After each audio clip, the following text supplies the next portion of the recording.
Hello, my dear students. Welcome to Bangla Shikha Classroom 2025, an endeavor of Postim Bongo Samogro Shikha Mission under the government of West Bengal Education Department. I am Mita Dotto, assistant teacher of Dokhinesha Sri Sri Sharoda Devi Balika Vidya Mandir. Today, we will be doing the lesson Strong Roots from your English book, Strong Roots by APJ Abdul Kalam. Please open page number 65 of your books, A Realm of English B Selection, Lesson 2, Strong Roots. As we proceed through the lesson, we need to learn about Abdul Kalam, though we all are aware of his presence. So, he is one of the pioneers of airspace engineering in India and was the President of India from 2002 to 2007. And he was an well-known educationist, and his books have been very motivational for all the children and youngsters of India. This lesson, Strong Roots, is an extract from Dr. Kalam's autobiography, Wings of Fire. So, what is an autobiography? Autobiography is a written account of a person's life written by the person himself or herself. Of course, it is factual and non-fiction writing, and as the person writes it himself or herself, it is written in the first person. Now, going into the synopsis of the lesson, this is a narrative where Dr. Kalam recollects the secure days of his childhood. At the very beginning of the lesson, we see he describes his father and mother and the relationship between them. He tells that it was an ideal relationship, and from the relationship he learned a lot in his life. His mother's benevolent acts and father's wise and spiritual deliberations shaped him as a person. His mother's benevolent acts includes the way she served people other than her direct family. You refer to page 65. Here in the first paragraph, Kalam says, I do not recall the exact number of people she fed every day, but I am quite certain that far more outsiders ate with us than all the members of our family put together. So can you imagine? There were so many people, there were so many outsiders for which her mother cooked and served, other than the family members. So this attitude of service to mankind she acquired from her mother. And his father, though he did not belong to a very well-to-do family, or he was not very much learned in terms of degrees, he had that wisdom and intelligence within himself, that austerity, that simplicity, which are the basic qualities of a human being. He had all those qualities in him. And the relationship of his father and mother, like his mother served so many outsiders. Of course, his father supported it. And what benevolent and good acts his father did was supported by his mother. So they were an ideal companion to each other. His locality in Rameshwaram depicted a perfect picture of communal harmony with Muslims and Hindus living at peace. Here in a paragraph, Kalam speaks of his neighborhood, and his neighborhood was basically dominant with Muslims, but a lot of Hindus too remained there. But never was there any issues or any problems of Hindus and Muslims in that place. So that was a perfect picture of communal harmony. His father and the high priest of Rameshwaram temples were close friends. In the course of the lesson, you will see that the high priest of Rameshwaram and his father, both in their religious clothes, the priest in his religious cloth of a Hindu, and his father in the religious uniform of the Muslim priest, they walked together discussing things. So that was the best picture of communal harmony that could be seen by a youngster. So he had all those in mind when growing up. He had grown up with this positive things that he had seen around. His father's view of how to face adversity enabled him to believe in the omnipresence of divine power. He got a lot of insightful perceptions from his father. He questioned him. He questioned his father a lot about the actions of what the followers did, the religious followers did. He questioned his father about prayers and the answers that he gave. The answers that were given by his father taught him to face adversities and learn from those adversities. From his father, he came to know the relevance of prayers.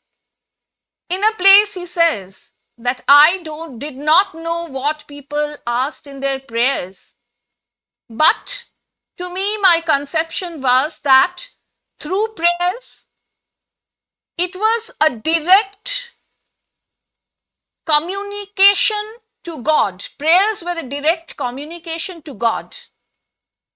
And he also saw many followers waiting for his father to come out, and they waited with bowls of water.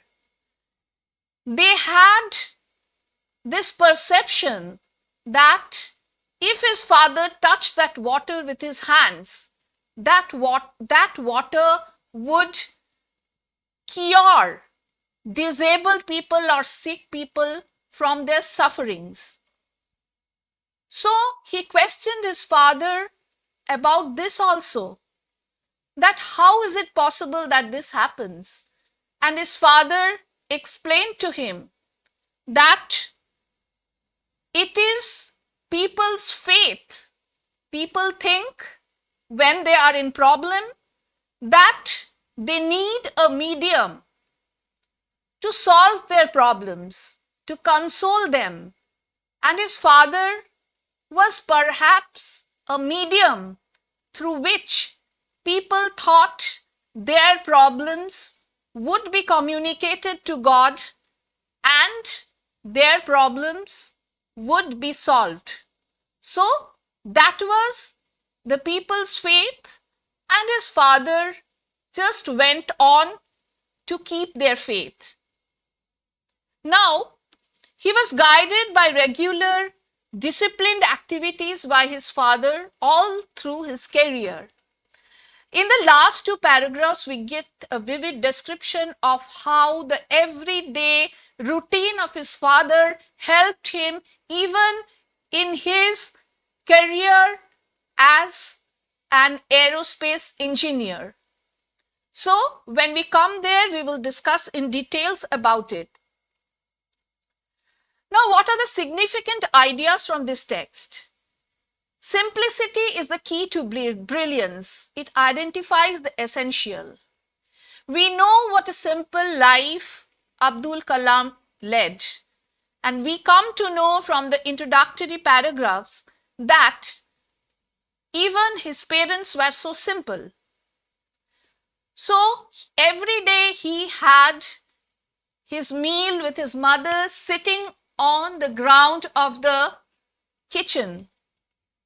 And his father also was a very strict person who never gave them anything that was luxurious. Only the essential was given to them. So, simplicity is always a key to brilliance, because we know how brilliant our Abdul Kalam is, and his simple life was a key to all his performance that he has written in his autobiography all throughout. And what is brilliant never needs luxury, never needs inessential things. So, Kalam always had a very protective and secured childhood. He got all the necessary stuffs, including food, medicine, and what was necessary for a proper living. They were never not given the essential things in life, but beyond anything, his father was very strict in giving it to them. Gratitude towards parent is best exemplified by following the lessons they impart. Our parents always teach us to face the world properly, honestly, and hence, whatever they teach us, we may not be very happy with it when they tell us, because you also know when your parents tell you, don't do this, study properly, live a simple life, don't go along with the flow of everything that is happening around you, choose an act, you don't always feel good. You feel your parents are scolding you too much, telling you too much. But what parents tell us is for our own good. And living by what they teach us is giving them the greatest honor, giving them the gratitude they deserve for teaching us, for bringing us up. And in Kalam's description of his father, Kalam's description of what he learned from the disciplined life of his father tells us what gratitude he had towards his parents, and that is perhaps the best honor that a child can give to his parents. Next, the important point is, what is prayer? Kalam had a question about it, and his father, in a very nice manner, explained to him that prayer means a communion with the universe. It enables man to go beyond the identity of wealth, caste, and creed. We all know that when we go for prayer in a room, there is a rich man, there is a poor man, there is a sick man, there are people from all castes and creeds. But when we go and pray to God, we ask for something. Everybody of us, in spite of being rich or poor, sick or healthy, belonging to whatever caste, we all have something to ask from God. So that asking unites all of us. We all are at communion with each other in our asking something to God. And in this asking, we transcend, we go beyond our own self and get united with the cosmos, get united with the greater universe, which we feel can give us what we are asking.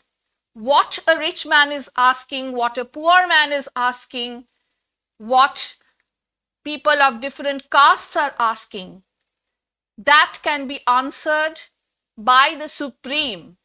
So that is where prayer unites us with one another and Prayer unites us with the cosmos, with the Supreme, with God, with Allah, with Christ, whichever religion we belong to.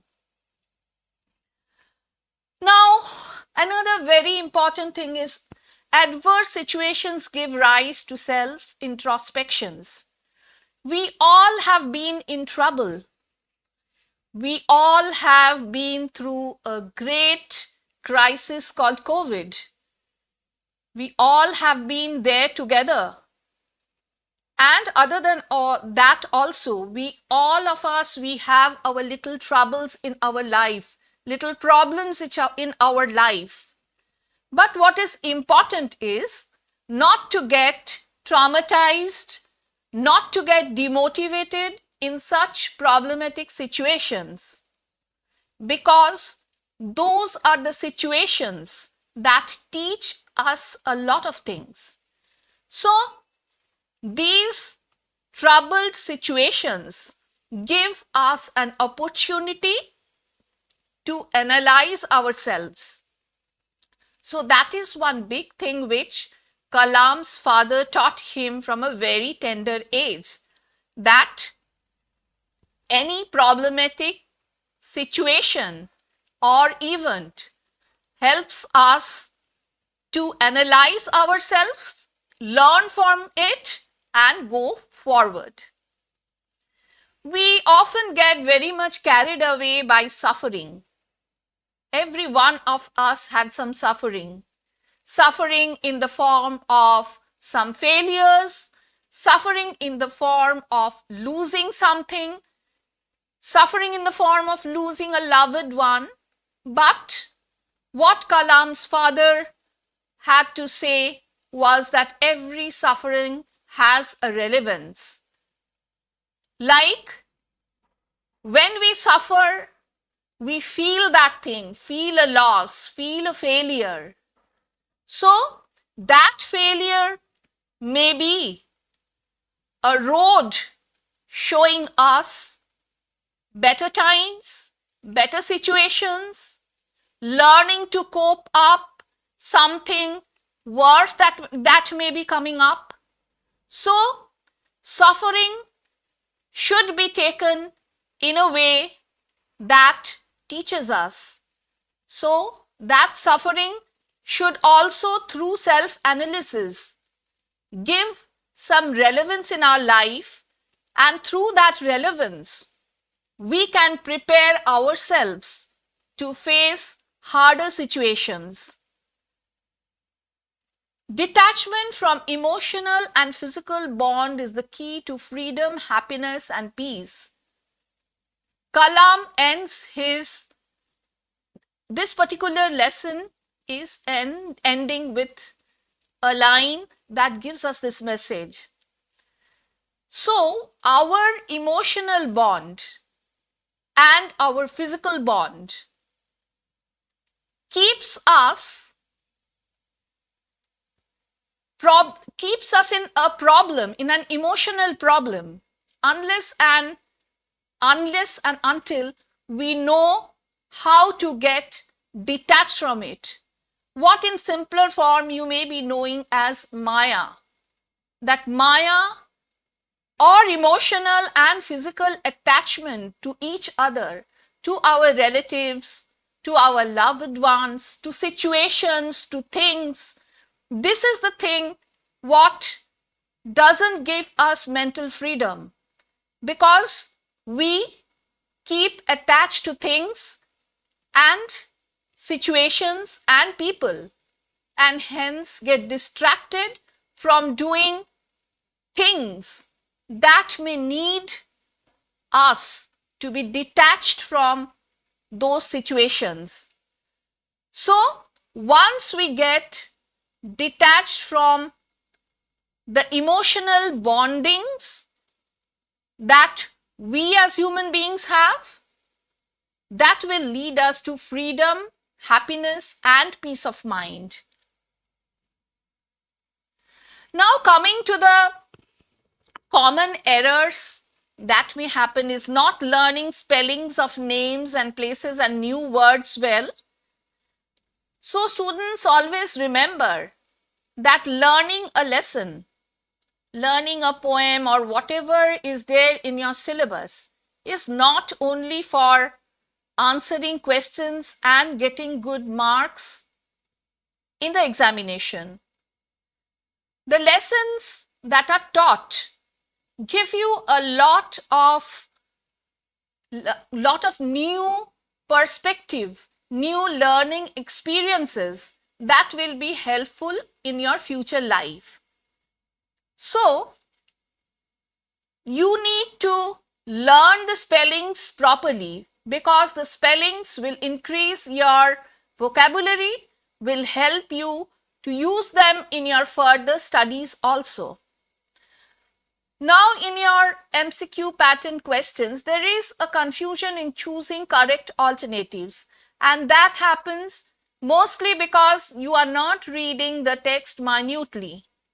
You may be thinking these are MCQ questions, so there is no need of reading the text and grasping the matter of the text properly. But no, that is not the thing.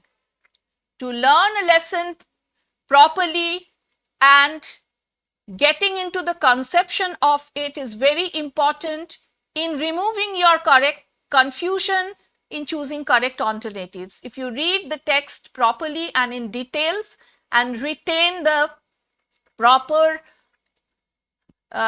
spelling of names, whatever you are learning, the spelling of names, the learning lessons that you are getting, you will be able to answer the questions that are given correctly. Now, what is the remedial measure for overcoming these errors? As I was telling, reading the text thoroughly again and again is very important. Writing down the names of spellings which are unknown, the words which are unknown, the proper nouns, the names of people, those are very important. Identifying and marking the important sentences of the passage. This is very important because an important line of a lesson may be an important learning in your life also. So remember that, not only for your exams, but for the bigger exam of your life. And for answering the questions relevantly, please read the questions carefully. What the question is trying to tell you must be understood properly for choosing the answers relevantly. Now, here I give you some key words, a dozen of words, which, if you remember, will summarize the whole passage as we will discuss now. Innate wisdom. What is innate wisdom? Inborn intelligence, which Kalam is speaking about his father. In the opening paragraph, he says that his father did not have big degrees, but the inborn intelligence and wisdom that he had taught Kalam a lot of things. His mother had generosity of spirit. As we already discussed, she served a lot of people who were not in the family, and was an ideal helpmate of his father. So the first three words or phrases describe what ideal companionship and what qualities were there in his parents. Then is austere.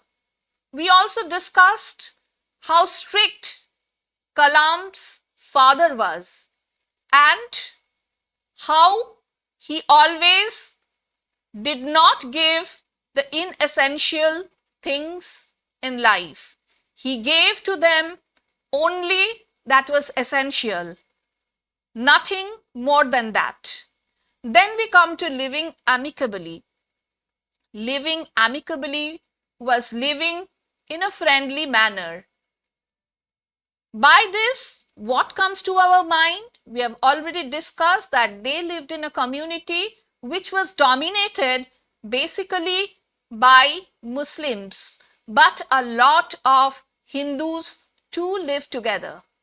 And even Hindu priest and his father, who was a Muslim priest, they were good friends and they discussed their religious concepts with each other. Then comes to the relevance of prayer and of suffering.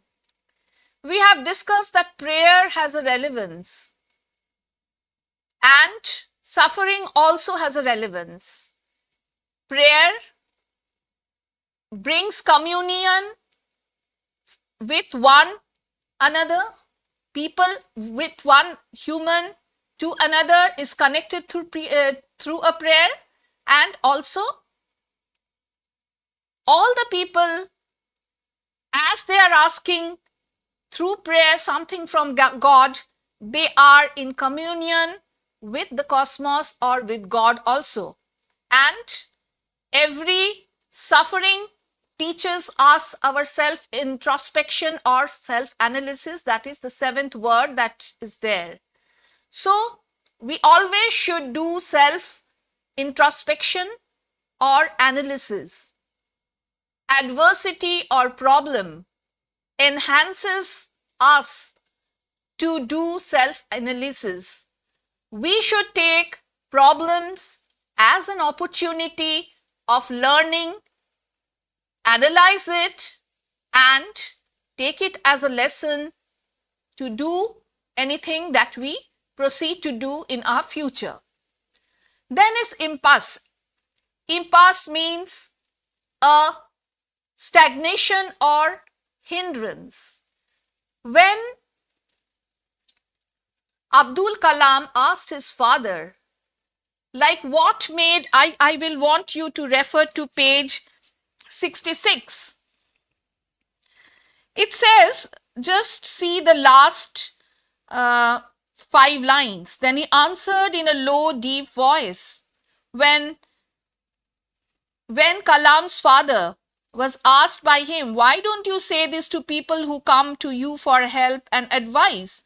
Like he was asking his father that you have told me that adversity teaches us the relevance of prayers and everything, but why don't you tell this same thing when the people who come to you for asking, and those who come to you and ask you to dip your hands in the water, why don't you tell him this? Then his father answered, whenever human beings find themselves alone, as a natural reaction, they start looking for company. Whenever they are in trouble, they look for someone to help them. Whenever they reach an impasse, they look to someone to show them the way out. Every recurrent anguish, longing, and desire finds its own special helper. For the people who come to me in distress, I am but a go-between in their effort to propitiate demonic forces with prayers and offerings. So what he tells them is that I don't tell them to these two people, because people who come to me feel lonely and they think that I am the medium through which they can send some notifications about their problems to the Supreme God. So I do not tell them anything. It is their faith and I do what they want. And he says that they think I'm a go-between in their efforts to propitiate demonic forces, the evil forces, the forces that cause trouble, the forces that put them in trouble, the difficult situations that they face. They think that by offering something to me, they will satisfy the evil forces that is causing trouble to them. And he also says that this is not a correct approach at all. So after impasse, we go back to the keywords where in 9 is written impasse. So his father says that when there is a deadlock, people come to me to propitiate or to satisfy the evil forces. But no, this is not the proper way. He says one must understand the difference between a fear-ridden vision of destiny and the vision that enables us to seek the enemy of fulfillment within ourselves. Now here there are two types of vision that are mentioned. One is the vision that you pray because you are afraid that some force may destroy you.